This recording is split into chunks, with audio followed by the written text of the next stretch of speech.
This is the Houndsman XP Podcast.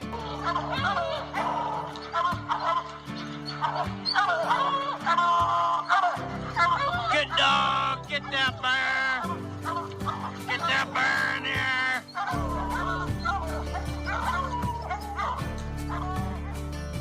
The original podcast for the complete Houndsman. Look at your coat of go, Justin Hyde. We're gonna get him. We're gonna get him. The podcast that represents our lifestyle of extreme performance. Get up there. Get him. Get him. Yeah, good boy. Good boy, Ranger. Uniting houndsmen across the globe, from east to west, north to south.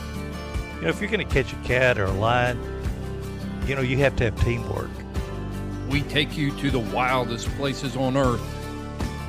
Yeah, so how many days a week you spend out there? As much as I can, to be honest with you. Anytime that I get, I'm out there. Join us for every heart-pounding adventure on Houndsman XP. I'll tell you like I tell everyone else, I'm going to hunt whether you're here or not, so you might as well be here.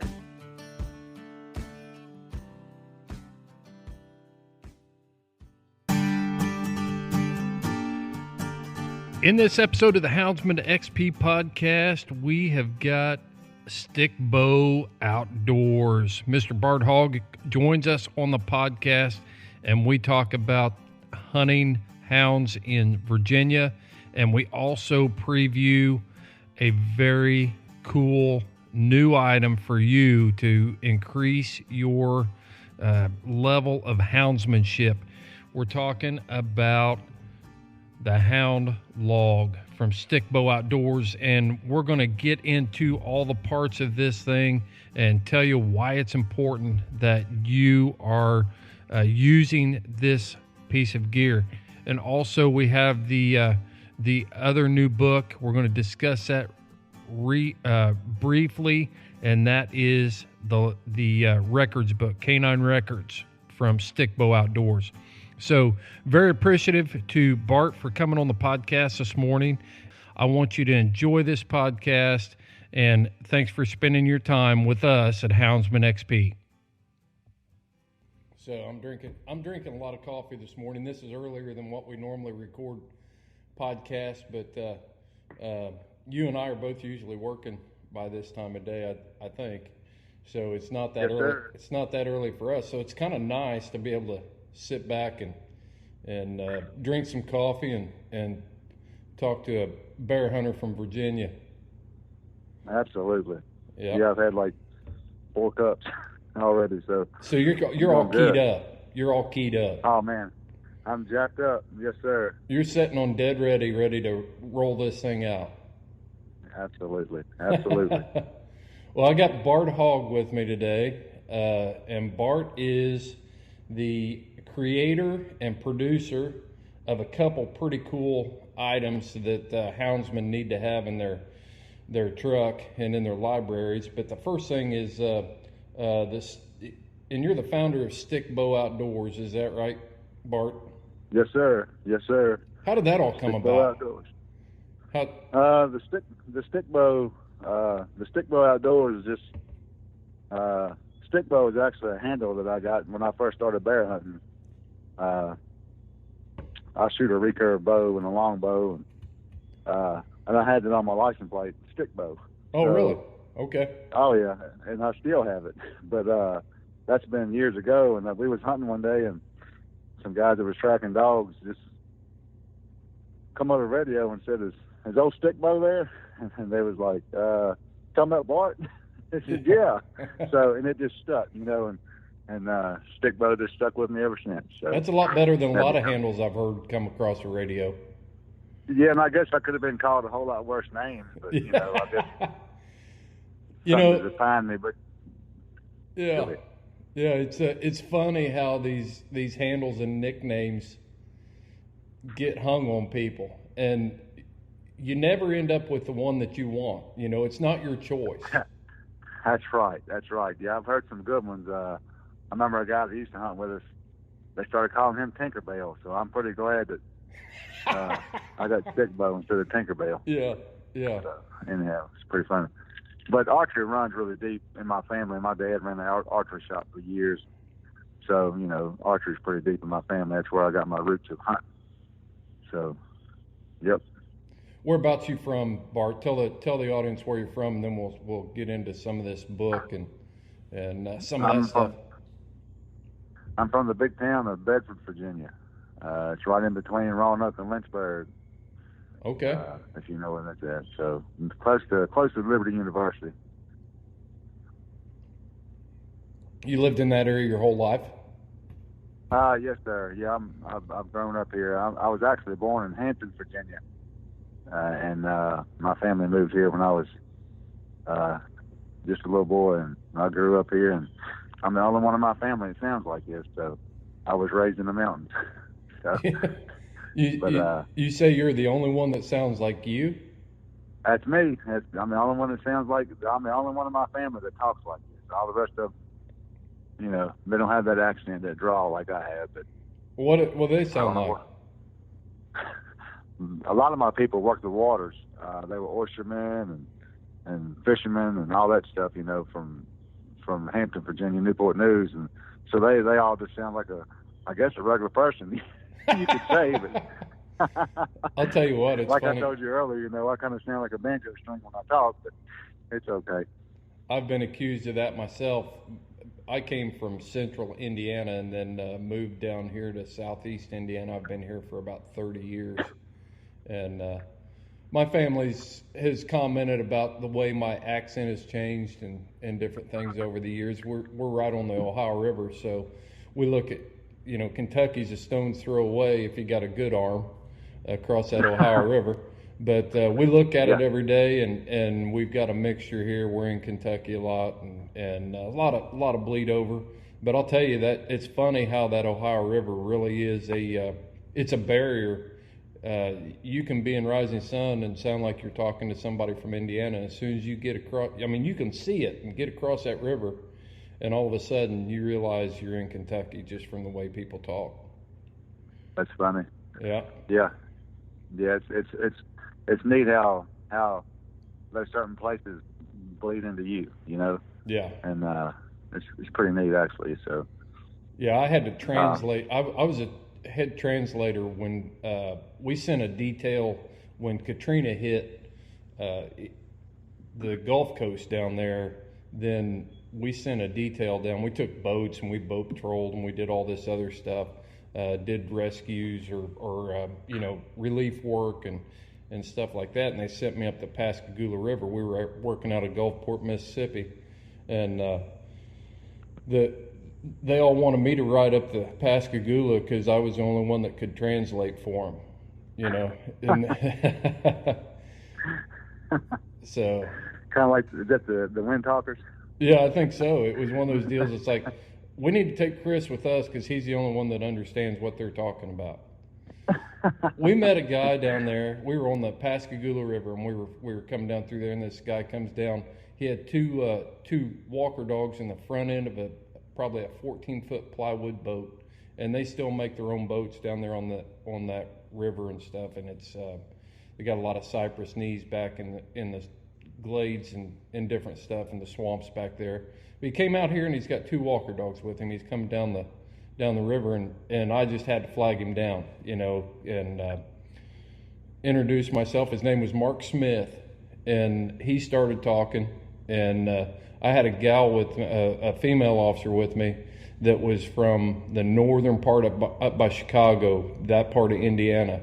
And she just absolutely was having a fit because we were talking about dogs, and Mr. Smith says, I ain't got the best dogs I ever had, but I got the most best dogs I ever had.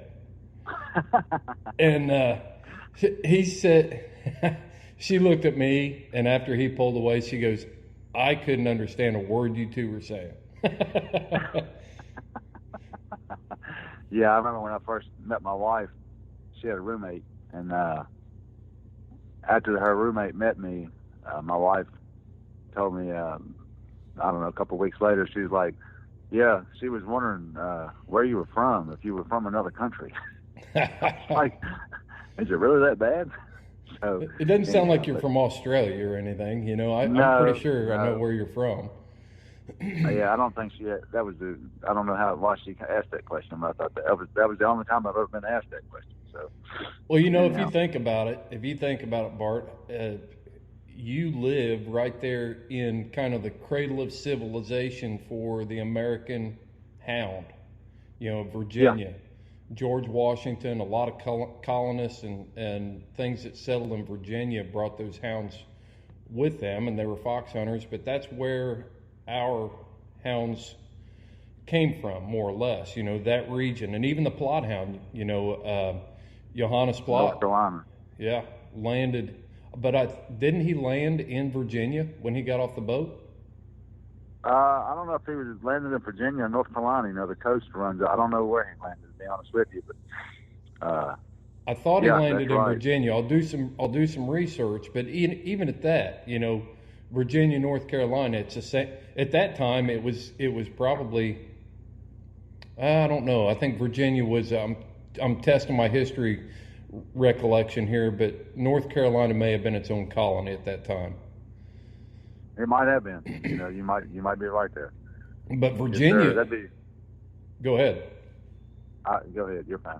I was just going to say Virginia stretched all the way from the coast all the way over into Kentucky and took in a small part of Ohio at the time. People don't realize how big the Virginia territory was until it started getting broken up.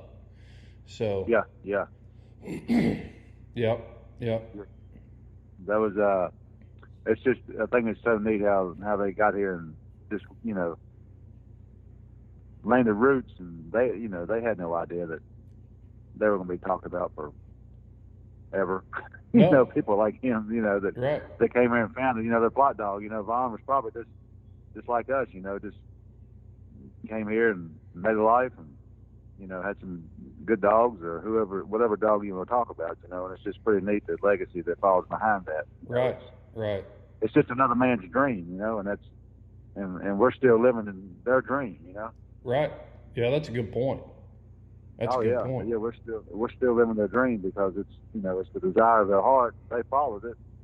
You know, it takes a lot of faith and a lot of courage, and it's pretty neat that we're living their dream out, if you think about it. So, Can you imagine living in Germany and deciding I'm going to America, and I'm taking some of these hunting dogs with me, and I'm going to settle, and whatever possessed him to take hunting dogs with him, you know, bring those Plotts with him.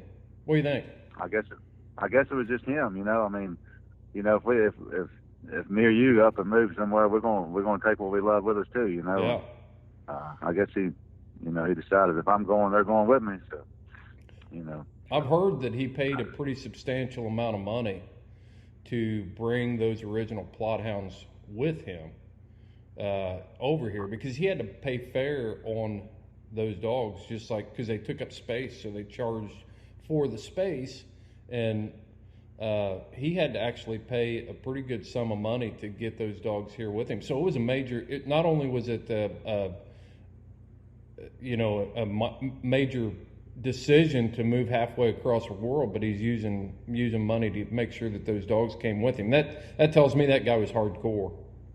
Oh yeah, absolutely. You know, times are so different then. You know, not that money's easy to come by now, but I mean, you got to think things back then were, you know, it took a man to make it back in, and for him to do that and shuck that money out to make sure that he did get over here with these dogs, you know, it's hard to tell what that took, you know, or what he sacrificed or whatever, you know.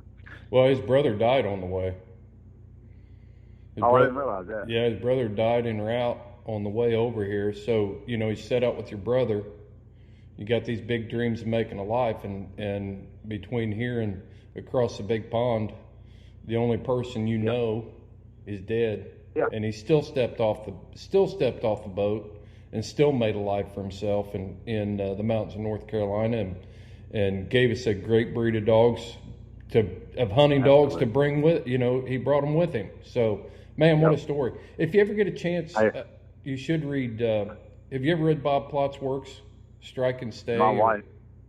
yeah, my wife got me that book for Father's Day this past year, and I haven't got into it yet. Right now I'm reading another one, but What are you reading right now? I'm looking forward to reading it. Trained by a Hound.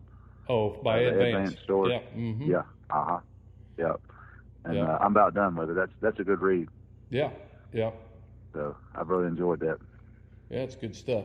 Well, tell me about your hunting. What kind of hunting you do out there in Virginia? We've talked about it off air, but just kind of tell our listeners, what trips Stic Bow's trigger with those. Oh, I love the bear hunt. I coon hunt. In the wintertime when season's out, I coon hunt a little bit. I got several dogs that go both ways, and but I don't coon hunt a pile. I wouldn't call me a great coon hunter, but I go out and tree a few coons, just something to do.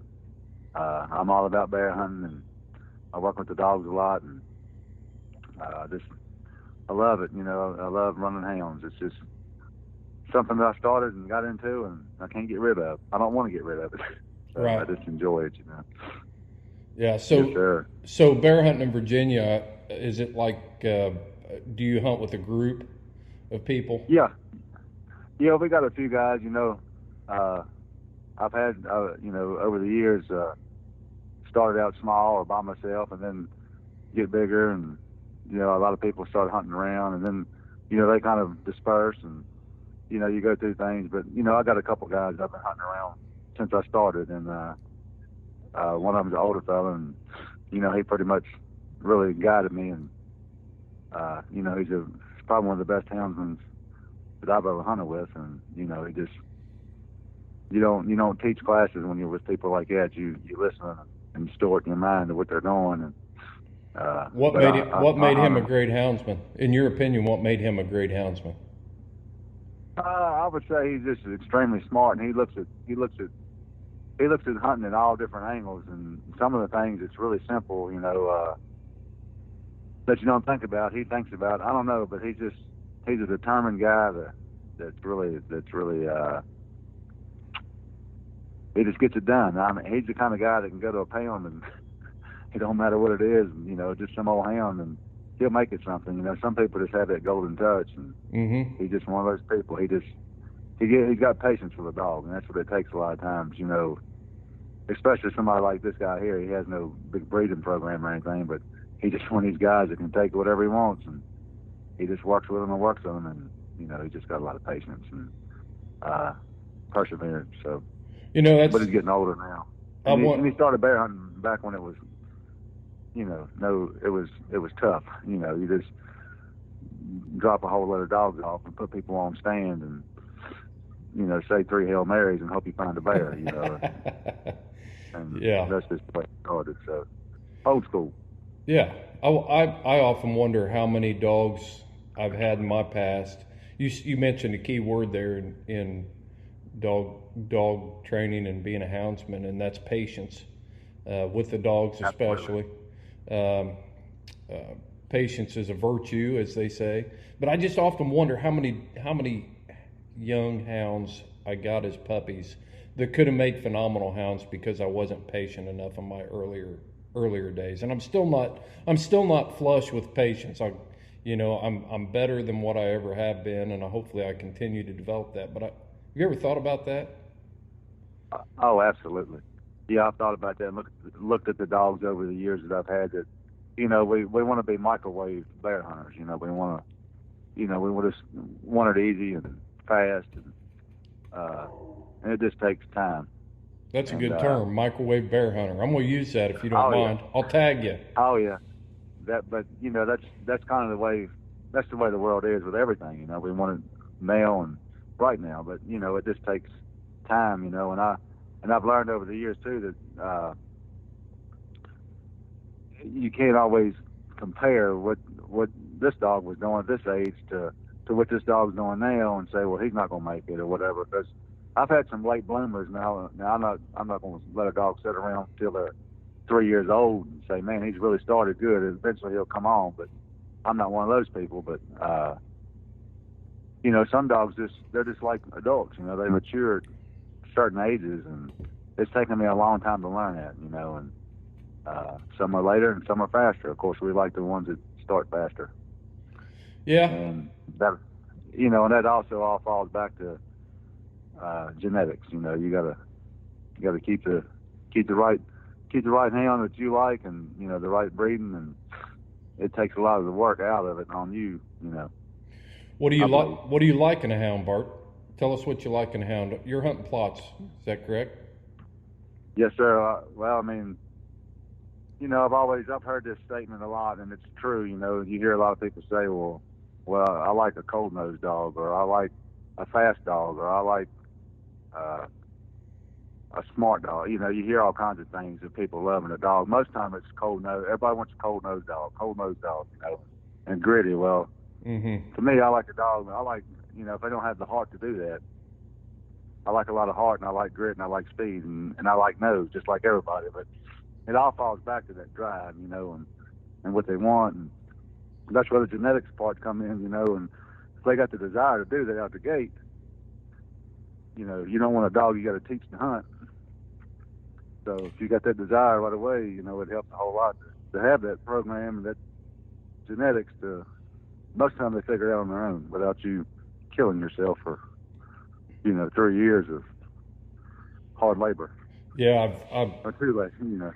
Facebook pops up a lot. You know, I follow a lot of different hound groups, and I see a lot of posts about nose, and I see a lot of posts about grit and different things. But I think you're spot on. You know, if the dog doesn't have the drive, that nose is linked to that instinct, that prey drive, to use that nose. If he doesn't have the prey drive, he's not going to have the motivation to try to figure that out, you know, figure out and use that nose.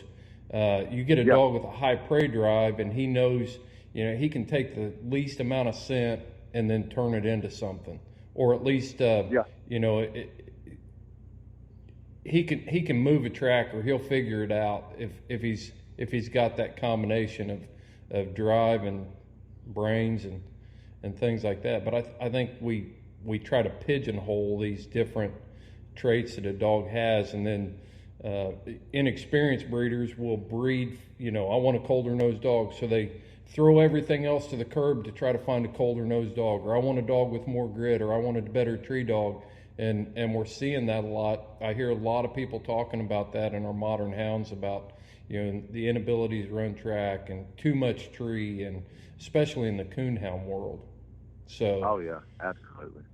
You know, and I've learned too about, you know, everybody, especially in the bear hunting world, a lot of people, they want a dog that's gritty. You know, that'll you always hear the saying, you know, man, this dog right here really pull hair. You know, and that's great. You know, and it's good to have a gritty dog, and I like them too. I like them to stick with a bear, but you know, I learned a long time ago too that it's a fine line there on breeding for grit, because if you breed too much grit, then the bear takes care of them, you know, and they don't last. And if you don't breed enough grit, then you don't like them. So, you know, you got to take that and hope that the genetics part of that runs its course through that, to where they got sense enough to be about where they need to be, you know. And I've had both.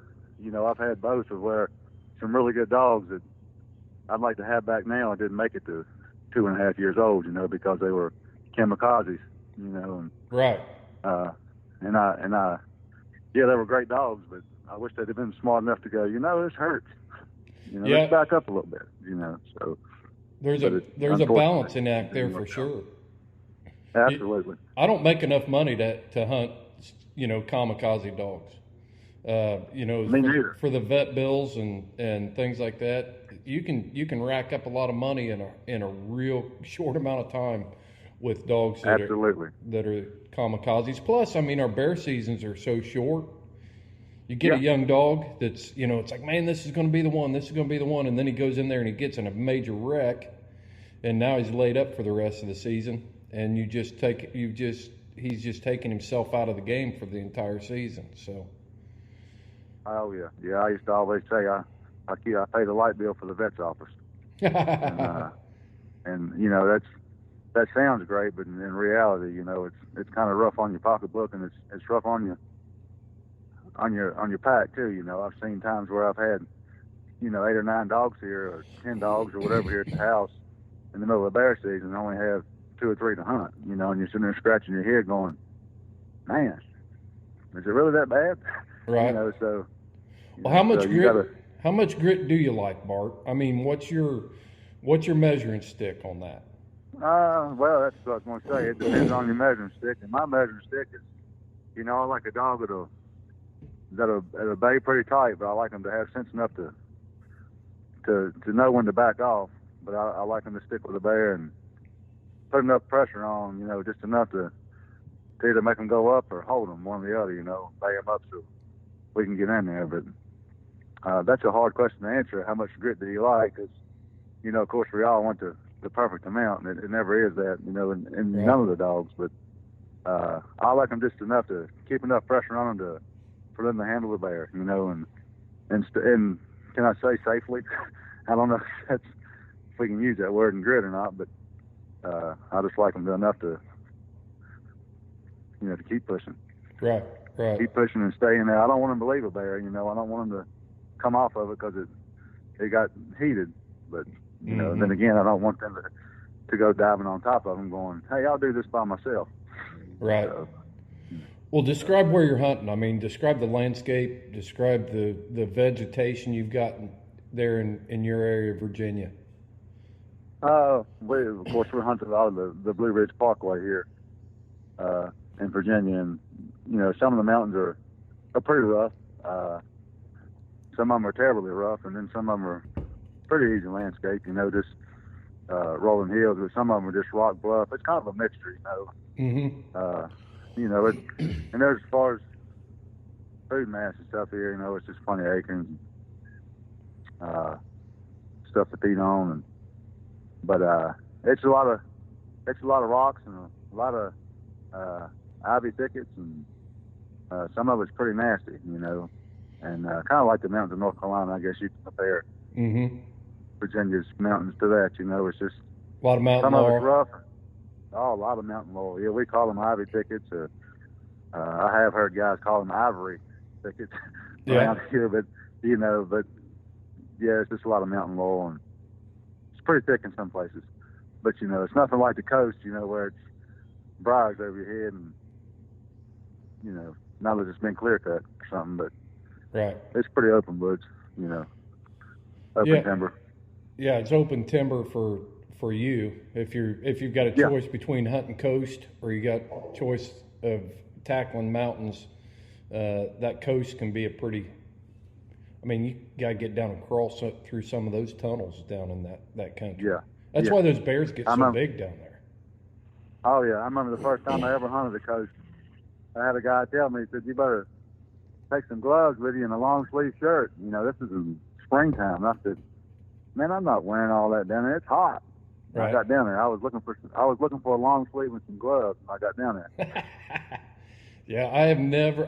The only thing I've ever seen is just videos of guys, hunting the coast. I had an opportunity to go. I thought I had a contact down there that was in charge of a big farm, poultry farm, and I just never followed up on it to bear hunt down there. I might have to try that again and see what we can come up with, and you and I can run down there to do some bear hunting maybe.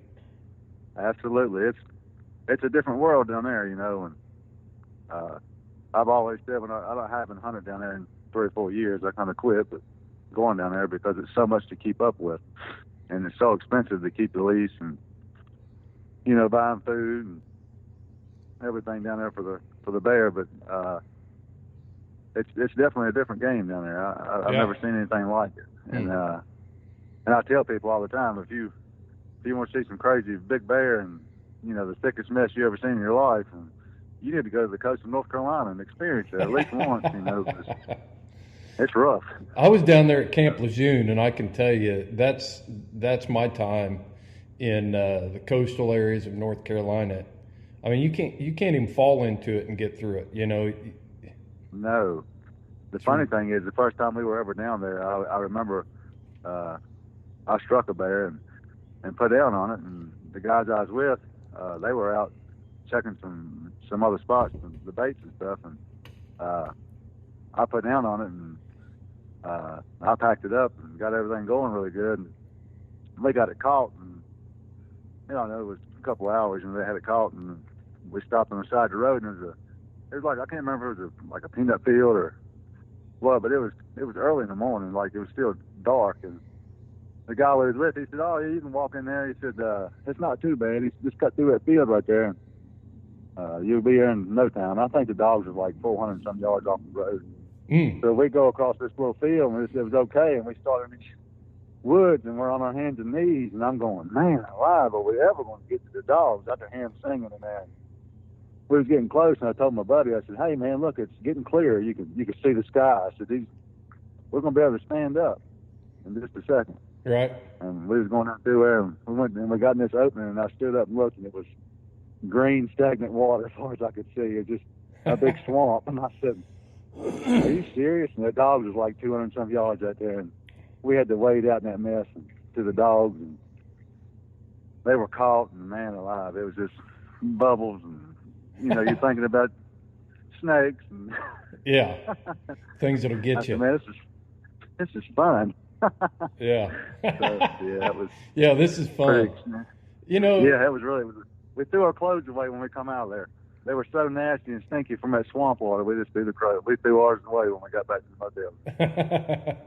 If anybody ever asks us to do that for work, yeah. we'd laugh at them. We go out there and chase these hounds around, and think, oh yeah, this is part of it. And if your boss told you had to do stuff like that to earn a paycheck, you'd find a new job. Absolutely. Yeah, I used to think all the time, I said, man, why in the world does anybody want to play golf? Them people are crazy. I don't understand chasing that white ball around. But if they ever came and seen what we do, they'd think you're the crazy one. Oh, absolutely. You know it. Well, hey, let's shift gears a little bit. I want to talk about, you got a couple products that have kind of been taking the hound world by storm here. And if people haven't picked this up yet, they need to be finding one. And but the first thing you came out with was the Stic Bow Outdoors, and it's called the Hound Log. And we'll post a picture of this on this episode for the cover shot. But man, this is a classy book. Yes. So what? Let's just go through the Hound Log a little bit, and then talk about some of the features in it.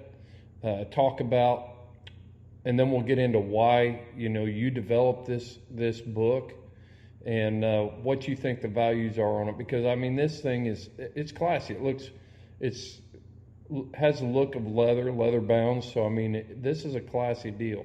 So let's go through some of these features in this book. Or you want to tell the story of how you? Let's talk about why you developed this thing. I think that's the best way to get into this, Bart. Okay. The reason that I come up with the Hound Log was, I've always kept up with my hounds, either in my head or whatever, for years, and then I started writing stuff down in notebooks, and there's all kinds of notebooks laying around here, and I find them in drawers sometimes and go, "What is this?" And I look through them, and I'm like, "Oh man, here's where I recorded all my hunts, of what I did this year." And so I got to thinking, I was like, it'd be pretty cool to put all this in format so where I could keep up with it and know what's in here. And I like to keep up with who's doing what in my dogs. I think that's important, because a lot of people in the hound world, and this just as good as I do, you got to be honest with yourself if you're going to have good dogs, And so I formatted that Hound Log to where step by step, who started the track, and you know everything. So,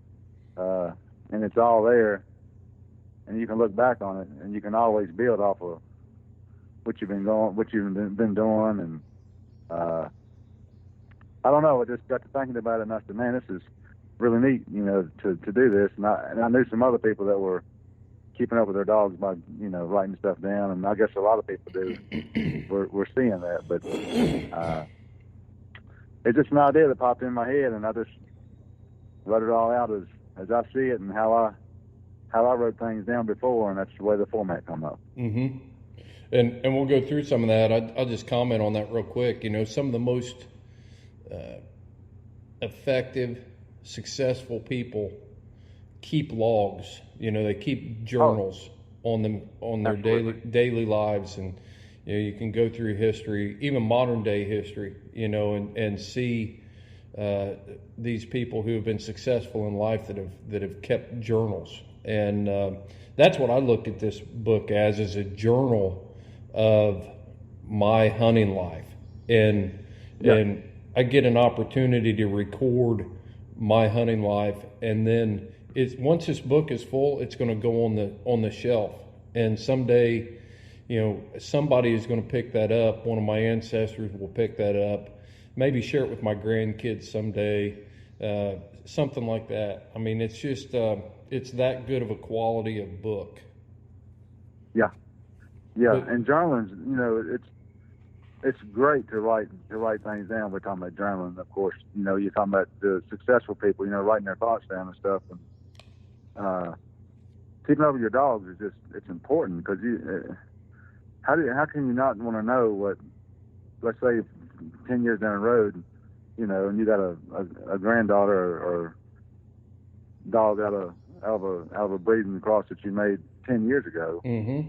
Why not look back and say, hey, what did this dog, you know, and you got all this down here, and go, you know, look at the traits there, how they bleed into each other, or, you know, or it's just stuff to look back on. It can really help you in your breeding program. It can really help you with, you know, as we were talking earlier about nose, speed, grit, and heart, and brains, you know, and you're writing this stuff down every time you hunt, whether you catch them or not. Well, that's a telltale sign there of what's going on. Yeah, I mean, if you're building a breeding program, you mentioned breeding. If you're building a breeding program around a dog or a certain strain of dogs, and then you're 3 or 4 generations into it, and you're watching a pup go, and you think, you know, that reminds me of Old Smoke. Yeah. And so now you have something that you can go back to, and you can compare what was Old Smoke doing in 2020 and what's his great-granddaughter Ann doing in 2024. And you know Houndsman, the old saying, the deader the better. So if we get that good hound, you know, we're like, oh yeah, Old Smoke, he was a dandy. That's, you know, and now we got now we can go back, and if you're honest about logging this stuff and truly evaluating using this logbook every time you go out, then you're gonna have proof. This is why my breeding program is successful. Here's Smoke, here's Ann. We can compare the two. You can see that she's at the same point in her life as Smoke was, or, you know, whatever. And what you don't realize, and what's neat about this is, you know, we were talking about Von Plott earlier. You know how his history is recorded. You look at this Hound Log book right here. Your hunting legacy, or your hunting history of your dogs, your line of dogs that you're hunting. Well, you're laying down your history, you know, of everything to look back on, you know, and what you built off of, and, you know, it's just important to me. It's important to me to have that, but it's also important, like you were saying, you know, when you're old and gone or whatever, you know, that your grandkids or somebody that, you know, would really appreciate to look back on those hunts and see what your thoughts were. Just like we like to look back on all the forefathers and see what their thoughts are, you know, what they did. So absolutely. It's the same thing, kind of. It's not on the same level, but I mean, it's the same. You know what I'm saying? I think it can be, though. I mean, I think you're onto something. I want to read something, and we're not going to go through the book page by page. We'll hit the highlights and stuff like that, and talk about some of the different categories you've got here. But you say this real well in your preface for the book, inside the before we even get into it. And this is what you wrote. It says, "I'm hoping this journal is something you will cherish. Something to look back on years down the road to remember the dogs and hunts you've had along the way. Most importantly, my hope is that it will help you make better hounds."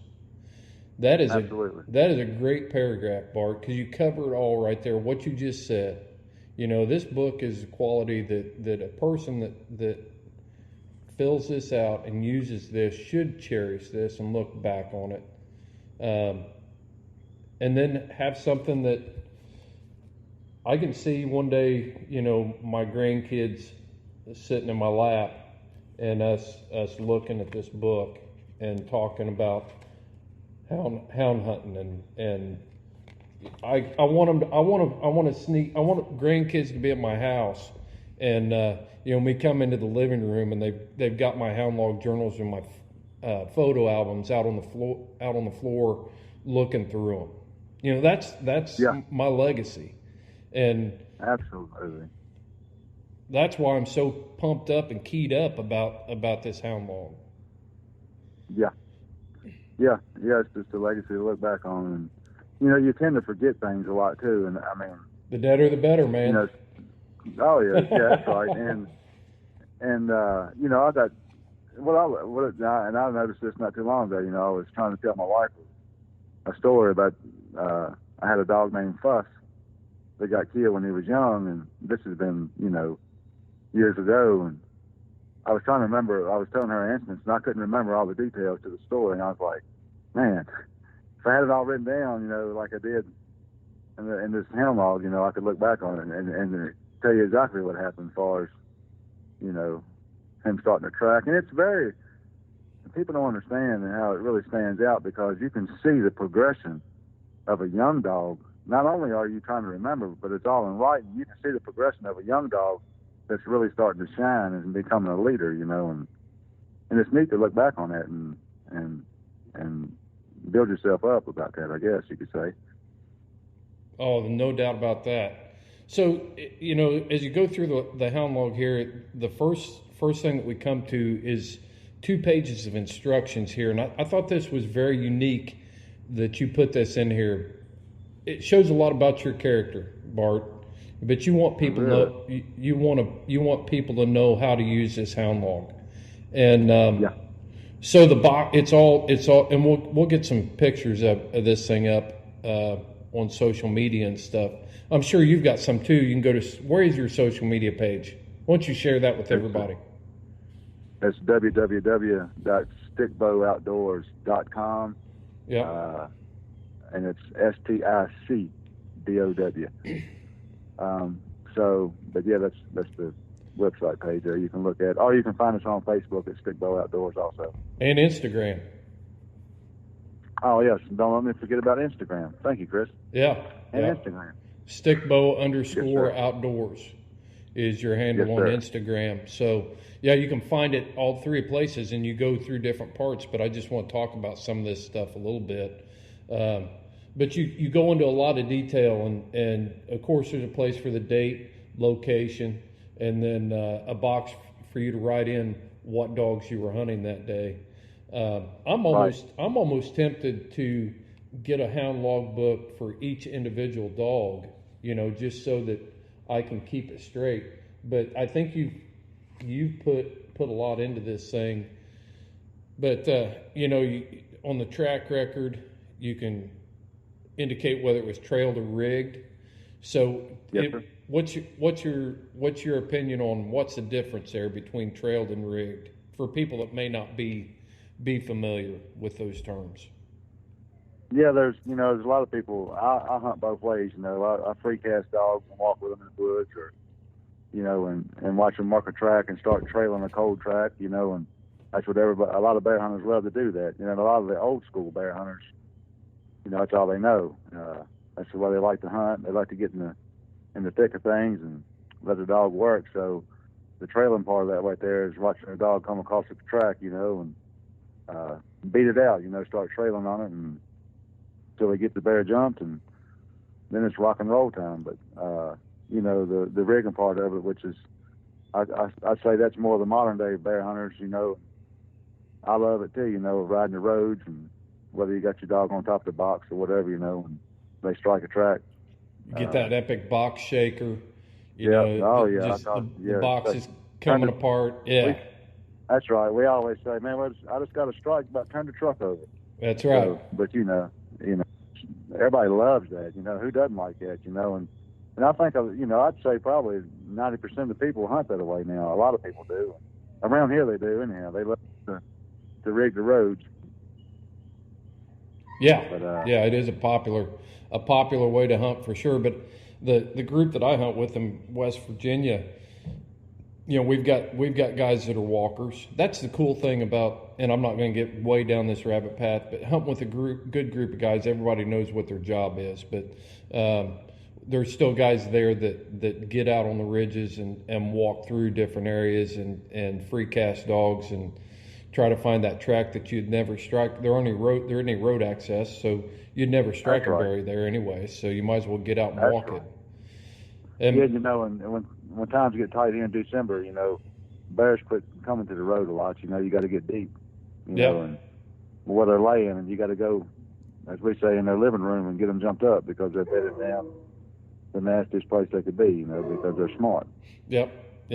So you've got a box in here for the dogs, and then you've got a larger box to comment on the track details.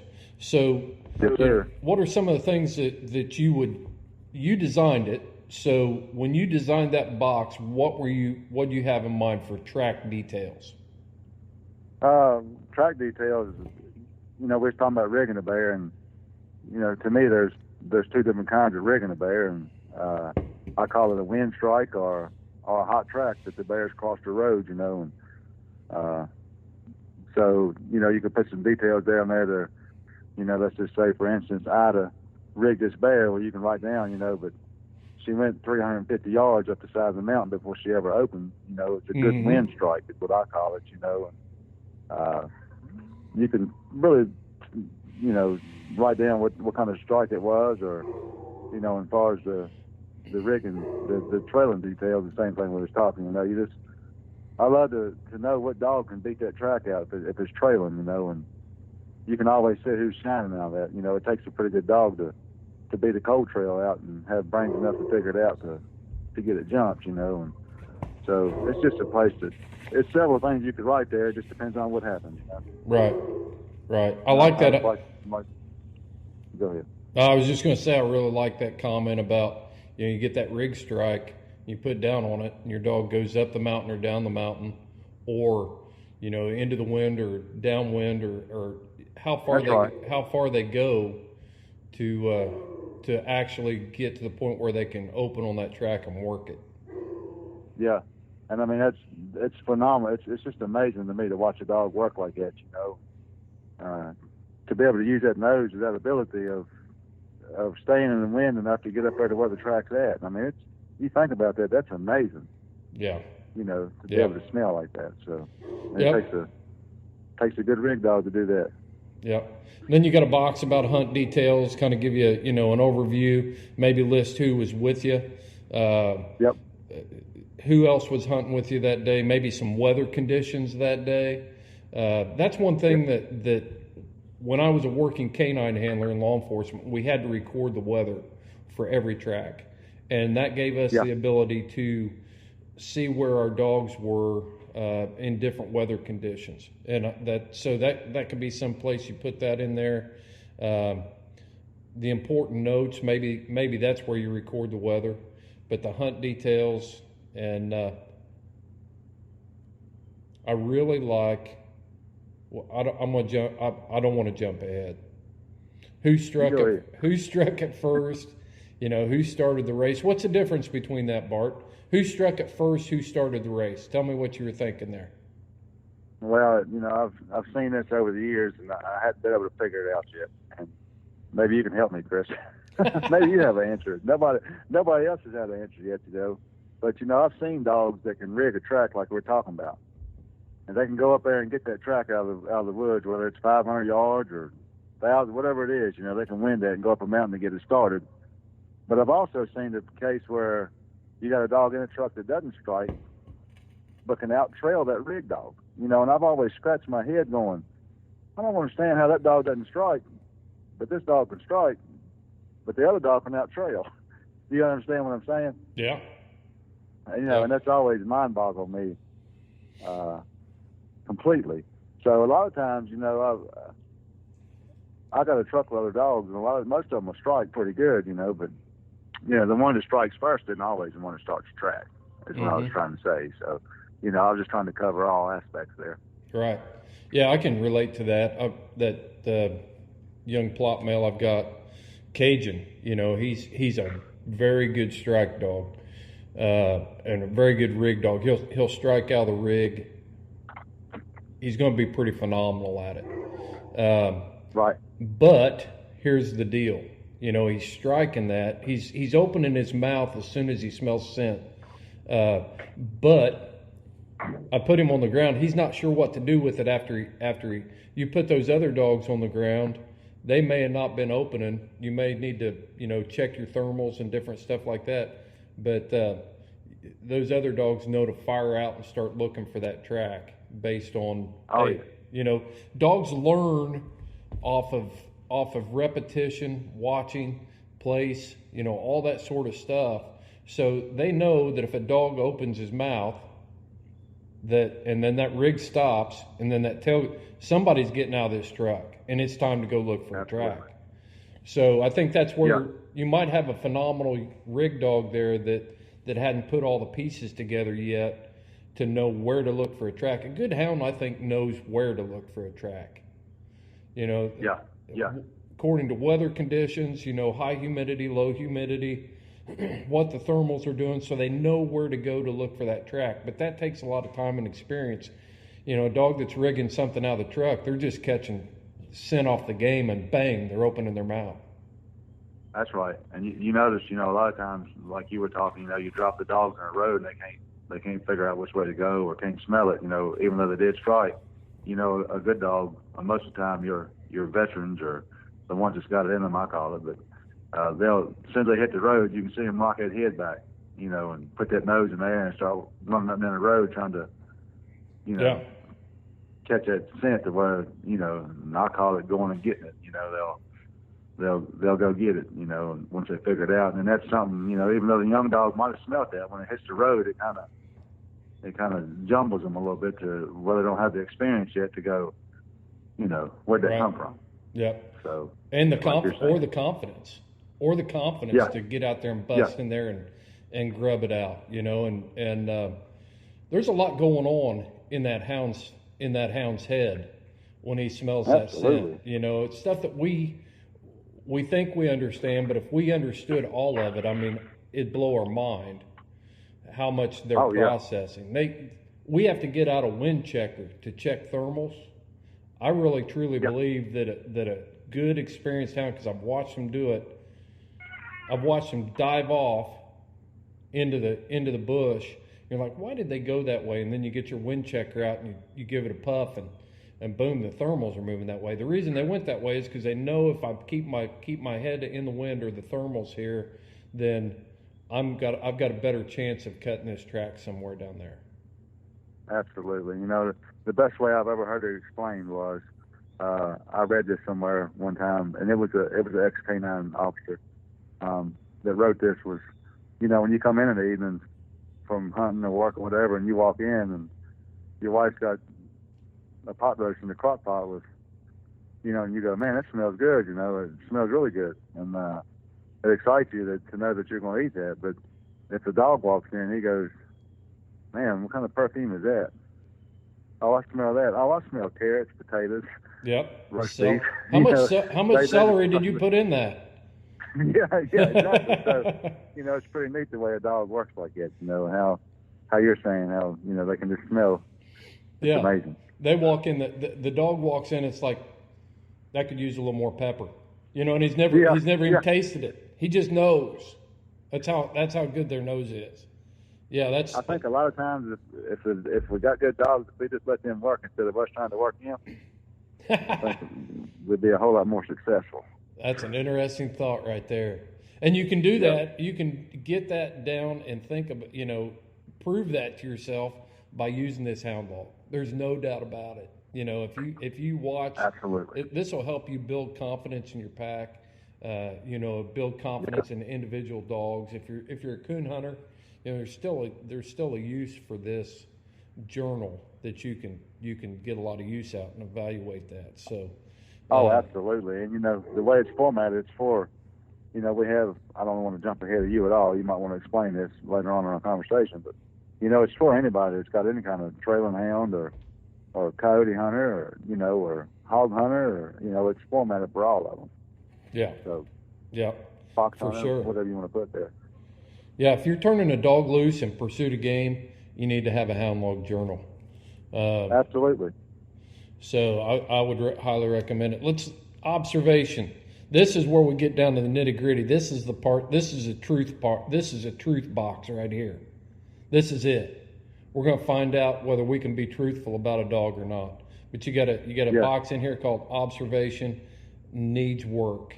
It's easy, and then the second half of that box is shows potential. Yeah. I think I could be a lot more honest.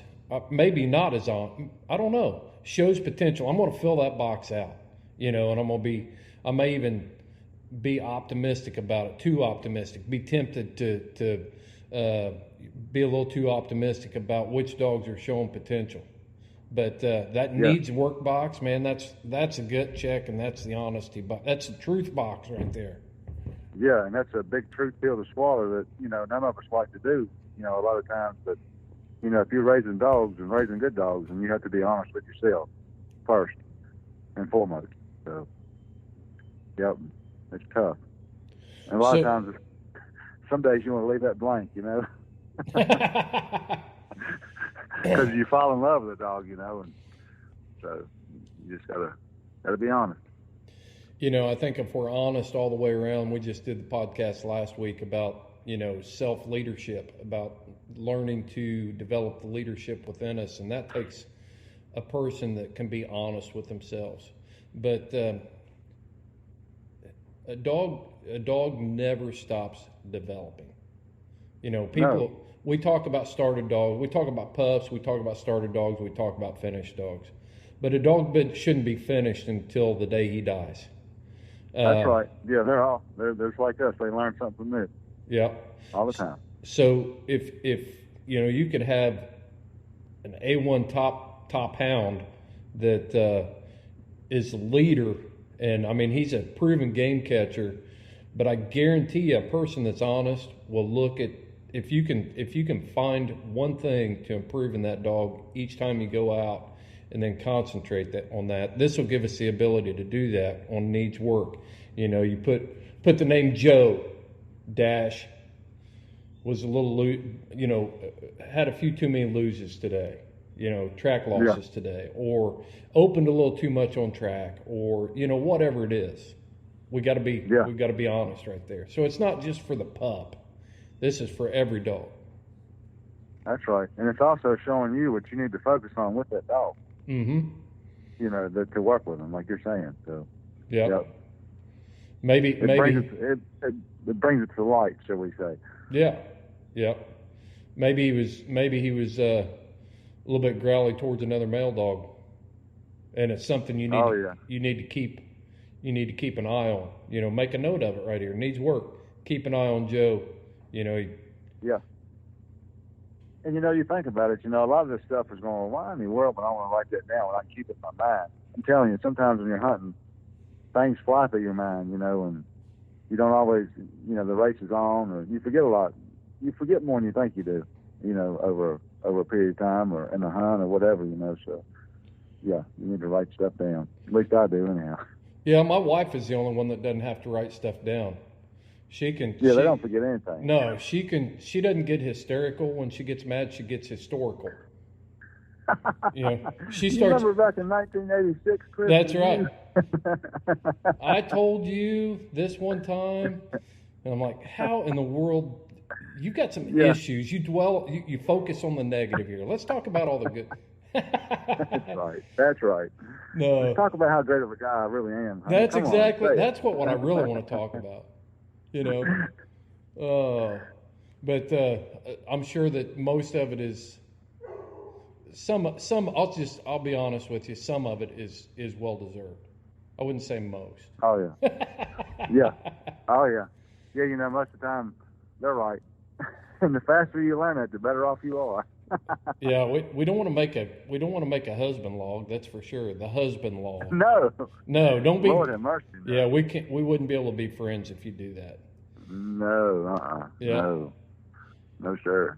So we go through here, and here we get to one of the last boxes, and it's final thoughts and goals, and that really kind of intrigued me. You know, a person that can set goals is somebody that's got their act together. You know, somebody that can set goals and then have that personal discipline to work towards those goals. I thought that box was huge. I really did. I thought that was a cool box there. So what are some of the goals that you've been able to document or and then follow through on because of this book, Bart? Well, I'm a firm believer in you become what you believe, and you know, and I think that's an aspects of life. But this book has really helped me as far as writing those goals down about just creating a solid pack of hounds by being honest with myself and believing in myself. Does that make sense? Mm-hmm. You know, because it takes a lot of work. That's kind of a tough question to answer there, you asked me, but I don't ask the softball questions. I'm going to challenge you. So, go ahead. I was just going to say, I can see myself, you know, writing some goals down for me too here. You know, absolutely. When I was in Idaho, I had a wake-up call in Idaho here a few weeks ago. We were out there bear hunting, and the guy I was hunting with, Larry Anderson, his wife Jamie, was taking pictures of us, and I was wearing a Houndsman XP t-shirt, and it was the short sleeve t-shirt, and I looked at the pictures, and I looked at that, and I thought, who is that fat guy?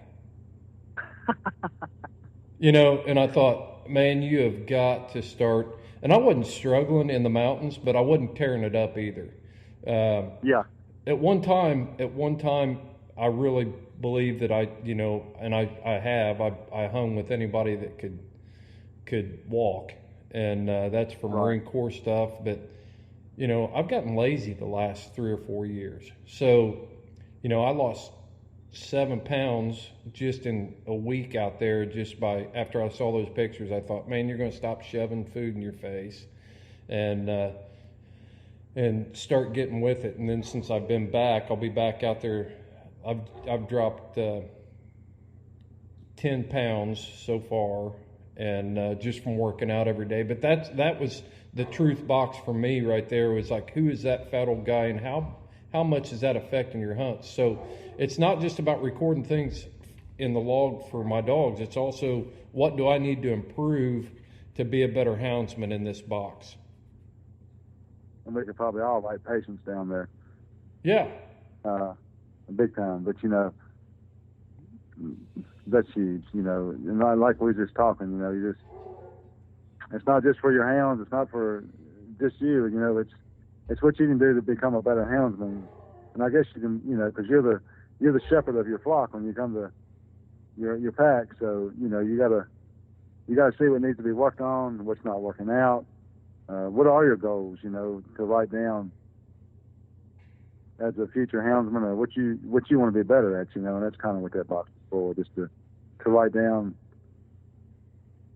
what you want to see in your dogs, whether it's, you know, do I want better trailing? Do I want better rig dogs? Do I want better, you know, whatever dogs, you know. It just all depends on what you're looking for in your pack. So that's what that big thing was there about the goals. And, you know, and if you write that down, it brings it to light. Like I said before, you are what you become what you believe. And if you write that down and set that as a goal to work on that, then if you're serious about it, you'll get after it. Just like you're talking there about losing weight, you know, you got serious about it, and once you got serious about it, things started happening, you know. Right. And it's not that I'm morbidly obese, you know. I'm 51 years old. I'm not what I was when I was 35 by any stretch, but you know, things are a little softer than they used to be. It's a little harder to get there, and you know, it's just little muffin tops coming over the top of the belt, but absolutely. I just it sure does taste good, doesn't it? Oh man. You know, my wife she'll bake that pineapple upside down cake, and I can't take it. Got to eat it. Oh, I've always said if it's a man out there that doesn't like to eat, something's wrong with him. That's right. That's right. No, but it could apply to whatever you need to improve in your life. You know. Yeah. Maybe one of your goals is to find new hunters, you know, to recruit new hunters. Need to share this experience with a new hunter. You know, you can put, when you get this book, you can make it your own and put whatever you want in there. But I think the key, what would you say the key is to having a successful logbook? One that's truly useful. What's the key to having a successful logbook? Yep. What makes this worthwhile? Honesty. There you go. I'm so glad you said that. I was trying to set that up for you, but I agree with you. You got to be honest. Yes, sir.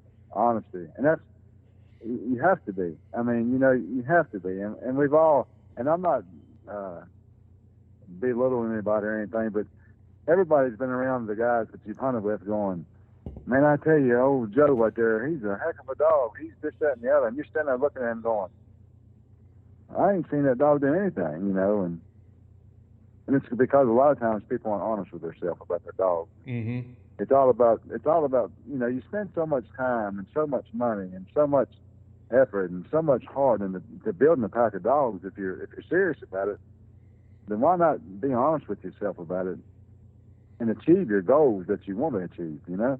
Mm-hmm. But there, you just got to push forward. And some of it's going to be hard. You got to sacrifice some things, you know?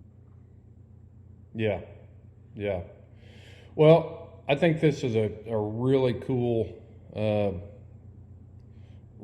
piece of gear. I think it's an essential that needs to be on the dash or in the console of every hound rig so that it can be utilized like that. But I can tell you that if you're the type of person that can't be honest with yourself and can't be honest about your dogs, then you don't need to buy this book. You need to buy maybe some self-help books first, and then get a Stic Bow Hound Log journal or Hound Log. So, but you got another book coming out too, and and we spent a lot of time talking about this. Since the other one's not in production yet, can you just give us a brief overview of that book? Yes, sir. It should be here towards the end of August. It should be on the market. We just got our pre-orders. We did get 45 of them in yesterday, actually, early, so we could send out the pre-orders. But this is called the Canine Records. Mm-hmm. And this is totally different. But this book here, it's got 25 male pages and 25 female pages. And then it's got in the back, it's got a note section. But each one of these pages have a date of birth, the breed of the dog, the name of the dog. It's all the information for each dog, male or female, that you have as far as vaccine, deworming, heat cycles, what you crossed, if you bred the dog, what you crossed it with. There's stuff on the back for litter information, how many puppies you had. I mean, it's completely detailed for each individual dog.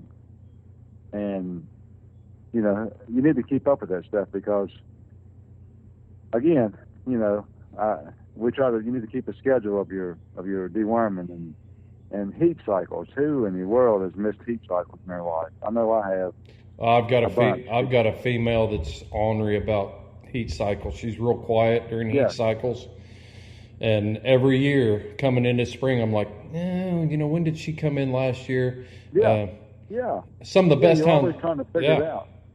Some of the best houndsmen I know, you know, I know a guy that's got stacks of calendars that he just keeps on his dogs, you know, and he writes his heat cycles and he writes all that stuff down on a calendar. But this new book that you're coming out with gives something that's a little easier to record that information and design for that. Absolutely. And I can't wait to get my hands on it.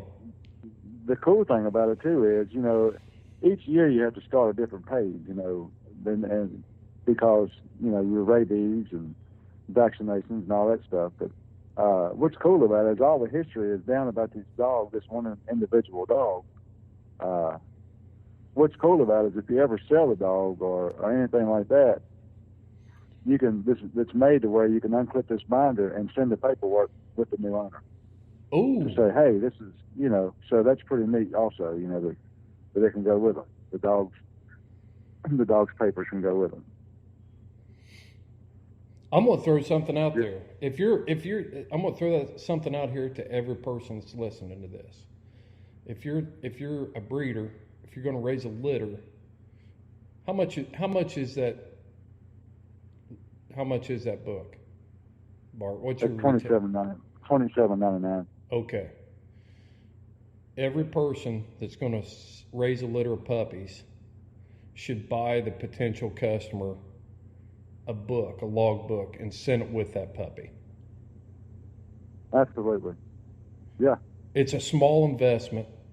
One of the things I hate the most about raising puppies is them going somewhere and them not getting hunted or them not getting the fair shake. When people start logging things and you put that into this puppy's success is so important to me that I want to send this book with you, and I want you to keep track of it. I think that's the next level for people and houndsmen across the United States. So I'm just throwing the challenge out there. The next litter of puppies I raise are going to come with a Hound Log book, and they're going to come the K9 records. Yeah. And what's neat too, on the female page, you know, we have all the heat cycles and vaccinations and everything. And right underneath it at the bottom, it's got litter information if you bred the dog. Mm-hmm. And of course, and it's got what the cross was made, and what those parents were out of. And then underneath there, it's got each shot you give the dog, all the shots, deworm, and then it's got where'd the puppy go, and write down. And on the back, it's got two note sections for your cross reflections to how the cross turned out. So it's really detailed, and you know, and it's really needed. It's really needed to keep track of things like that. That'd be so cool. You know, I come down there and you've got a plot dog down there, and I managed to talk you out of one of them. You know, I've seen him run a bear, and yes, I'll give you $1 million for him, and you're going to give me a couple pages, and I can start the log from that point and the K9 records from that point and just carry it forward. Yes, sir. That'd be awesome. Yep, and we sell refills also, you know, because it comes with 25 females and 25 males, but you know, after you fill that up, or it's the binder's made to last forever, but you know, the refills for the logs or you can purchase them as you go. So it's pretty neat, you know, and I'm just thankful I had that idea, you know, and that was kind of brought to my attention by several people that I should do that. And the more I got to thinking about it, I was like, man, you know, this is probably really would be good for all houndsmen. Anybody that owns a dog that, you know, I don't care if you got German short-haired parent pointers to beagles to, if you're raising labs, you know, whatever, it'll work for it's all across the board for anybody that's a breeder or owns dogs. Mm-hmm. Yes, sir. Man, what a yeah, these are a couple great products, Bart. I'm really glad that you came up with this. And I've heard people talk about, you know, you ought to develop an app for a phone and you ought to do this other stuff, but you know, the Dead Sea Scrolls that document the history of mankind in the Bible. Yes, sir. You know, they're still around. Yeah. I don't know where still around. I don't know where, you know, I've got photographs on the old disc for my computer that I can't put in anything anymore. They're trapped on that disc forever, or I've lost them, or the computer crashed, or whatever, and those things are gone forever. but I've got books Yes. that I had when I was a kid, or I've got books that were my grandfather's or my great-grandfather's. These things can last they're not bulletproof. You can't throw them out in the yard and expect to be able to use them after a few rainstorms. But this can be something that can be around for a long time. Computer glitches Absolutely. and computer crashes and things like that aren't going to wipe out your logs. That's right. It's that. There's nothing wrong with simple life, Chris. There's nothing wrong with being simple. It's like you said, the Dead Sea Scrolls. I've been for years. Yeah, I've been simple my whole life. Me too. I don't have any choice. I don't either. I can't help it. He's a simple guy. Yeah. That's right. Well, Bart, why Yes, don't you tell the audience again? Tell them again where they can find these two books. At www.sticbowoutdoors.com, or you can go on Facebook at our page and you can shop there, and it'll take you step by step to purchase. Yep. I would highly recommend you do visit the Facebook page. I know you put a lot of videos up there and different things, promotional pictures and videos of these two products. I encourage everybody to take a look at them and consider upping your game and becoming a more complete houndsman by having some, collect this actual data through an honest lens, record that, write it down, and I promise it will make you a better houndsman. There's no way around it. If you're honest and you're disciplined to log your hunts, I can't see how it couldn't make you a better houndsman, Bart. Me neither. I think, and you'll end up catching more game. You'll end up having a better time. You'll get more pleasure out of your hounds because now you're putting a little organization into a chaotic world.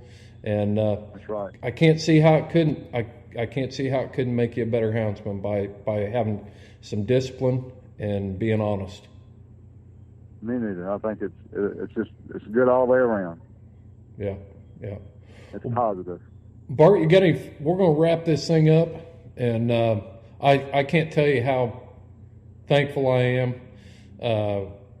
We'll put some stuff in the pre-roll about Stic Bow Outdoors, but I'm glad we got to know each other, and you're sponsoring the Houndsman XP podcast.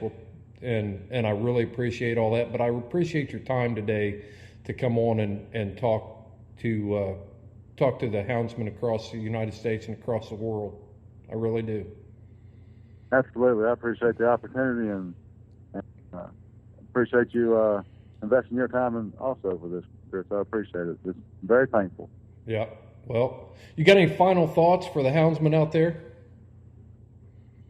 Sir? Did you hear me, Bart? No, sir. Go ahead. What'd you say? I said, do you have any final thoughts for the houndsmen out there that are listening? Oh, absolutely. Just want to tell everybody thank you for the support, and the support has been and just keep being honest with yourself, and it's okay to write things down and be simple. And it's just something you'll treasure forever, and it'll help you build your pack. That's why we have the Hound Log, and we look forward to getting to know some of you guys, and just want to thank you. Great. Good stuff, Bart. Well, Bart, I'm going to try to get out to Virginia this year and chase a bear with you, if you'll have me out that way. All right, there we go. Absolutely. Hey, we'll feed you good while we're out here. That 10 pounds you said you lost, I'll make sure you put it back. That's the problem. I like good home cooking, Yeah. Yeah. No doubt. But we'll get out there and we're going to put down on bear track. And whatever happens, Bart, you follow your hounds and I'll follow mine.